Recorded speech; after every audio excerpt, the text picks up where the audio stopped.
നമ്മുടെ ഇന്നത്തെ എപ്പിസോഡിൽ മലയാളത്തിൽ അത്യാവശ്യം നല്ല രീതിയിൽ ശ്രദ്ധിക്കേണ്ടതായിട്ടുള്ള അല്ലെങ്കിൽ ഓർത്ത് വെക്കേണ്ടതായിട്ടുള്ള ഇനി ചോദിക്കാൻ സാധ്യതയുള്ളതായിട്ടുള്ള കുറച്ച് കാര്യങ്ങളാണ്. കുറച്ച് ആത്മകഥകൾ അത് എഴുതിയതാരാണ്, അതുപോലെ തന്നെ SCERT പാഠഭാഗത്തിൽ പ്രത്യേകം പരാമർശിച്ചിട്ടുള്ള ചില കൃതികൾ അത് എഴുതിയ ആൾക്കാർ, കവിതകൾ, ആ കവിത എഴുതിയ കവികൾ ആരാണ്, അത്തരം കാര്യങ്ങളെല്ലാം കൂടി ചേർത്ത് ഒരു ക്വിക്ക് റിവിഷൻ പോലെയാണ്. ചെറിയൊരു എപ്പിസോഡാണ്, പക്ഷേ അത്യാവശ്യം വേണ്ട അത്തരം കാര്യങ്ങളെല്ലാം ഉൾപ്പെടുത്തിയിട്ടുള്ളതാണ്. അതുകൊണ്ട് തന്നെ നല്ല രീതിയിൽ ശ്രദ്ധിക്കാൻ ശ്രമിക്കുക. നമുക്ക് സമയം കളയാതെ എപ്പിസോഡിലേക്ക് കടക്കാം. ഒളപ്പമണ്ണയുടെ എൻ്റെ വിദ്യാലയം എന്ന കവിത ഏത് കവിതാ സമാഹാരത്തിലെയാണ്? ഒളപ്പമണ്ണയുടെ കവിതയാണ് എൻ്റെ വിദ്യാലയം. അത് ജാലകപക്ഷി എന്ന കവിതാ സമാഹാരത്തിലതാണ്. അക്കിത്തത്തിൻ്റെ മരണമില്ലാത്ത മനുഷ്യൻ എന്ന കവിത ആരെക്കുറിച്ചാണ്? അബ്ദുറഹ്മാൻ സാഹിബിനെ കുറിച്ചാണ്. അബ്ദുറഹിമാൻ സാഹിബിനെ കുറിച്ചാണ് അക്കിത്തം മരണമില്ലാത്ത മനുഷ്യൻ എന്ന കവിത എഴുതിയത്. ഓമനെ നീയുറങ്ങ് എന്ന താരാട്ടുപാട്ട് രചിച്ചത് ഉള്ളൂരാണ് കേട്ടോ. ഓമനെ നീയുറങ്ങ് എന്ന താരാട്ടുപാട്ട് രചിച്ചത് ഉള്ളൂരാണ്. നമ്മൾ ഒരുപാട് കേട്ടിട്ടുണ്ട്, മാമലകൾക്കപ്പുറത്ത് മരതക പട്ടുടുത്ത്. അത് എഴുതിയത് ആരുടെ രചനയാണ്? ഇത് ആരുടെ രചനയാണെന്ന് ചോദിച്ചാൽ P. ഭാസ്കരൻ്റെ രചനയാണ് മാമലകൾക്കപ്പുറത്ത് എന്ന് തുടങ്ങുന്നത്. ജവഹർലാൽ നെഹ്റു രചിച്ച ഏത് കൃതിയിലെ അധ്യായമാണ് പ്രകൃതി ഗ്രന്ഥം? ജവഹർലാൽ നെഹ്റു രചിച്ച ഒരച്ഛൻ മകൾക്കയച്ച കത്തുകൾ എന്ന കൃതിയിലെ ഒരധ്യായത്തിൻ്റെ പേരാണ് പ്രകൃതി ഗ്രന്ഥം എന്നുള്ളത്. അപ്പോൾ ഒളപ്പമണ്ണയുടെ എൻ്റെ വിദ്യാലയം എന്ന കവിത ഏത് കവിതാ സമാഹാരത്തിലെയാണ്? ജാലകപക്ഷി. അക്കിത്തത്തിൻ്റെ മരണമില്ലാത്ത മനുഷ്യൻ എന്ന കവിത ആരെക്കുറിച്ചാണ്? അബ്ദുറഹ്മാൻ സാഹിബിനെ കുറിച്ചിട്ടാണ്. ഓമനെ നീയുറങ്ങ് എന്ന താരാട്ടുപാട്ട് രചിച്ചത് ഉള്ളൂരാണ്. മാമലകൾക്കപ്പുറത്ത് എന്നത് P. ഭാസ്കരൻ്റെ രചനയാണ്. ജവഹർലാൽ നെഹ്റു രചിച്ച ഏത് കൃതിയിലെ അധ്യായമാണ് പ്രകൃതി ഗ്രന്ഥം? ഒരച്ഛൻ മകൾക്കയച്ച കത്തുകൾ എന്ന കൃതിയിലെ അധ്യായമാണ് പ്രകൃതി ഗ്രന്ഥം. പൂതന കൃഷ്ണൻ എന്നറിയപ്പെടുന്ന കഥകളിക്കാരനാണ് കലാമണ്ഡലം കൃഷ്ണൻ നായർ.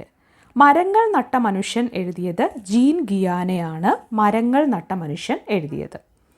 അതുപോലെ തന്നെ എൻ്റെ ഗുരുനാഥന്, ബന്ധനസ്ഥനായ അനിരുദ്ധൻ, ഈ കവിതകൾ രണ്ടും എഴുതിയത് വള്ളത്തോളാണ്. എൻ്റെ ഗുരുനാഥന്, ബന്ധനസ്ഥനായ അനിരുദ്ധൻ, ഇത് രണ്ടും എഴുതിയത് ആരാണ്? വള്ളത്തോളാണ്. ഓർക്കുക വല്ലപ്പോഴും, കാളകൾ, ഈ രണ്ട് കവിതകളും P. ഭാസ്കരൻ എഴുതിയതാണ്. എഴുത്തച്ഛൻ എഴുതുമ്പോൾ എന്നത് സച്ചിദാനന്ദൻ്റെ കവിതയാണ്. ബാഷ്പാഞ്ജലി, വേതാളകേളി, സ്വരരാഗസുധ, രമണൻ, തകർന്ന മുരളി, വാഴക്കുല, ഇതെല്ലാം ചങ്ങമ്പുഴയുടെ കവിതകളാണ്. ബാഷ്പാഞ്ജലി, വേതാളകേളി, സ്വരരാഗസുധ, രമണൻ, തകർന്ന മുരളി, വാഴക്കുല, ഇതെല്ലാം ചങ്ങമ്പുഴയുടെ കവിതകളാണ്. അപ്പം പൂതന കൃഷ്ണൻ എന്നറിയപ്പെടുന്ന കഥകളിക്കാരൻ കലാമണ്ഡലം കൃഷ്ണൻ നായരാണ്. മരങ്ങൾ നട്ട മനുഷ്യൻ എഴുതിയത് ജീൻ ഗിയാനെയാണ്. എൻ്റെ ഗുരുനാഥന്, ബന്ധനസ്ഥനായ അനിരുദ്ധൻ, ഇത് വള്ളത്തോളിൻ്റെ കവിതകളാണ്. ഓർക്കുക വല്ലപ്പോഴും, കാളകൾ, ഇത് രണ്ടും P. ഭാസ്കരൻ്റെ കവിതകളാണ്. എഴുത്തച്ഛൻ എഴുതുമ്പോൾ, അത് സച്ചിദാനന്ദൻ്റെ കവിതയാണ്. ബാഷ്പാഞ്ജലി, വേതാളകേളി, സ്വരരാഗസുധ, രമണൻ, തകർന്ന മുരളി, വാഴക്കുല, ഇതെല്ലാം ചങ്ങമ്പുഴയുടെ കവിതകളാണ്. പടക്കളത്തിൽ എന്നുള്ളത് P. കുഞ്ഞിരാമൻ നായരുടെ കവിതയാണ്. പടക്കളത്തിൽ. പാവം മാനവ ഹൃദയം, തനിച്ചല്ല, ഇത് രണ്ടും സുഗതകുമാരിയുടെ കവിതകളാണ്. പാവം മാനവ ഹൃദയം, തനിച്ചല്ല. പണിമുടക്കം, അത് ഇടശ്ശേരി കവിതയാണ്. അതുപോലെ തന്നെ പുത്തൻ കലവും അരിവാളും, അതും ഇടശ്ശേരിയുടെ കവിതയാണ്. കുരുക്ഷേത്രം, പകലുകൾ രാത്രികൾ, ഇത് രണ്ടും അയ്യപ്പ പണിക്കരുടെ കവിതയാണ്. പഞ്ചകന്യാ ദർശനം, വെണ്ണിക്കുളം ഗോപാലക്കുറുപ്പിൻ്റെ കവിതയാണ്. അപ്പോൾ പടക്കളത്തിൽ എന്നുള്ളത് P. കുഞ്ഞിരാമൻ നായരുടെ കവിതയാണ്.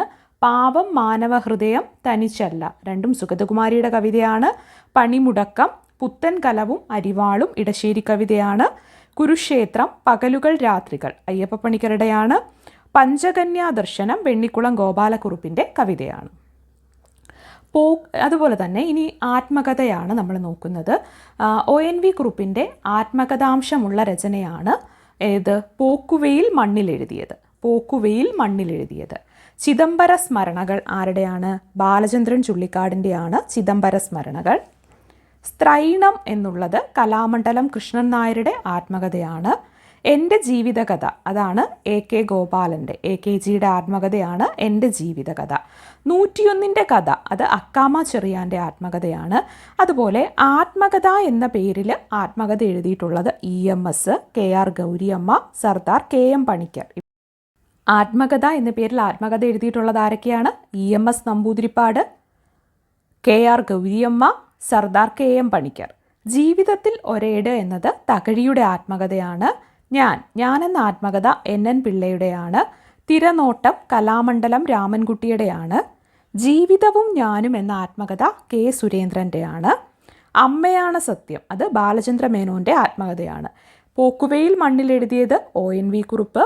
ചിദംബര സ്മരണ ബാലചന്ദ്രൻ ചുള്ളിക്കാട്. സ്ത്രൈണം കലാമണ്ഡലം കൃഷ്ണൻ നായർ. എൻ്റെ ജീവിതകഥയാണ് AKGയുടേത്. 101 കഥ അക്കാമ ചെറിയാൻ്റെ ആത്മകഥയാണ്. ആത്മകഥ എന്ന പേരിൽ ആത്മകഥ എഴുതിയത് EMS, KR Gouriamma, Sardar KM Panicker എന്നിവരാണ്. ജീവിതത്തിൽ ഒരേടാണ് തകഴിയുടെ ആത്മകഥ. ഞാൻ NN പിള്ളയുടെ ആത്മകഥയാണ്. തിരനോട്ടം കലാമണ്ഡലം രാമൻകുട്ടിയുടേതാണ്. ജീവിതവും ഞാനും അത് K സുരേന്ദ്രൻ്റെ ആത്മകഥയാണ്. അമ്മയാണ് സത്യം ബാലചന്ദ്ര മേനോൻ്റെ ആത്മകഥയാണ്. അടുക്കളയിൽ നിന്നും പാർലമെൻറ്റിലേക്ക് എന്നത് ഭാരതി ഉദയഭാനുവിൻ്റെ ആത്മകഥയാണ്. ഓർമ്മയുടെ കണ്ണാടി AP ഉദയഭാനുവിൻ്റെ ആത്മകഥയാണ്. ജീവിതമുദ്രകൾ KC ചാക്കോയുടെ ആത്മകഥയാണ്. ജീവിത ഛായകൾ O മാധവൻ്റെ ആത്മകഥയാണ്. നാടക നിയോഗം ഭരത് ഗോപിയുടെ ആത്മകഥയാണ്. തിരിഞ്ഞു നോക്കുമ്പോൾ MB വീരേന്ദ്രകുമാറിൻ്റെ. പതറാതെ മുന്നോട്ട് K കരുണാകരൻ്റെ ആത്മകഥയാണ്. തുറന്നിട്ട വാതിൽ ഉമ്മൻചാണ്ടി സാറിൻ്റെ ആത്മകഥയാണ്. തുറന്നിട്ട വാതിൽ. സമരത്തീച്ചൂളയിൽ EK നയനാരുടെ ആത്മകഥയാണ്. സമരത്തീച്ചൂളയിൽ. ചമയങ്ങളില്ലാതെ എന്ന ആത്മകഥ മമ്മൂട്ടിയുടേതാണ്. ഋതുമർമരങ്ങൾ മോഹൻലാലിൻ്റെ ആത്മകഥയാണ്. അപ്പോൾ അടുക്കളയിൽ നിന്ന് പാർലമെൻറ്റിലേക്ക് എന്നുള്ളത് ഭാരതി ഉദയഭാനുവിൻ്റെ ആത്മകഥയാണ്. ഓർമ്മയുടെ കണ്ണാടി എന്നുള്ളത് AP ഉദയഭാനുവിൻ്റെ ആത്മകഥയാണ്. ജീവിതമുദ്രകൾ KC ചാക്കോ. ജീവിത ഛായകൾ O മാധവൻ. നാടക നിയോഗം ഭരത് ഗോപി. തിരിഞ്ഞു നോക്കുമ്പോൾ MB വീരേന്ദ്രകുമാർ. പതറാതെ മുന്നോട്ട് K കരുണാകരൻ. തുറന്നിട്ട വാതിൽ ഉമ്മൻചാണ്ടി. സമരത്തീച്ചൂളയിൽ EK നയനാർ. ചമയങ്ങളില്ലാതെ മമ്മൂട്ടി. ഋതുമർമരങ്ങൾ മോഹൻലാൽ. അപ്പോൾ ഇത്രയും കാര്യങ്ങളാണ് നമ്മൾ ഈ എപ്പിസോഡിൽ ഉൾപ്പെടുത്തുന്നത്. റിപ്പീറ്റ് ചെയ്ത് കേൾക്കാൻ ശ്രമിക്കുക. കൂടുതൽ ഇൻഫർമേറ്റീവായിട്ടുള്ള കാര്യങ്ങളുമായിട്ട് നമുക്ക് മറ്റൊരു എപ്പിസോഡിൽ കാണാം.